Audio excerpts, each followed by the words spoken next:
Welcome along to Te Paraha Arena, where we've just seen the Southern Steel get their first win away from home in round 5, your opening match of the Heritage Round.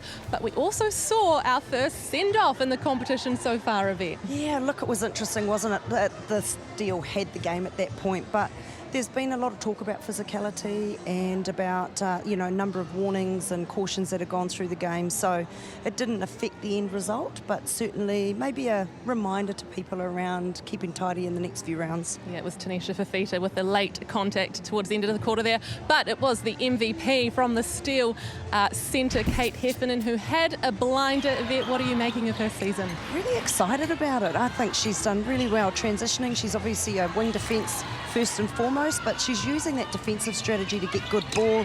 Her height is exceptional at centre, good feeding. She's been really conscious of her placement, and again, I think she's just adding value all through the court and a quiet achiever.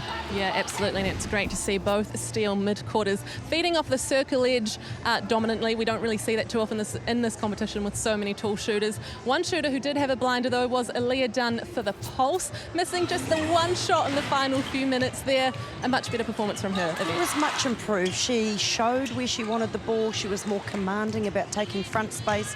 She's obviously got a strong shot, and that shooting percentage is exceptional.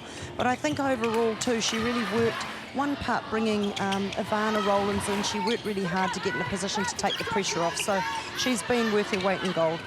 Yeah, but the final score was 56-52 to the Steel, so the Pulse couldn't quite pull it off. But let's take a look at the stats. A few more attempts for the Steel, but what else are you seeing there, Yvette? Really pleased, obviously. Both teams with the goal percentage, big shift from last week. For the Pulse, the deflections, turnovers, reasonably the same. The difference really was the looking after the ball, and that's been a real trait for the Steel. They know how to keep possession, and they play really smart. Yeah, well, let's take a look at what's up next. Oh no, shooting stats first, quickly. You talked about that already. Really good across the board, Yvette. Great stats. Look, the volume's good, both particularly the goal attacks. It's often quite hard when you've got dominant shooters for goal attacks to play a part, but they both were significant in their volume, equal volume, and accuracy is huge. So not a lot of room for error. The ball that they had, people had to make the most of, so outstanding work by all shooters. Right, well, it was a disappointing loss for the home side, the Pulse, but the table is so close. Yvette, it's not over for them yet.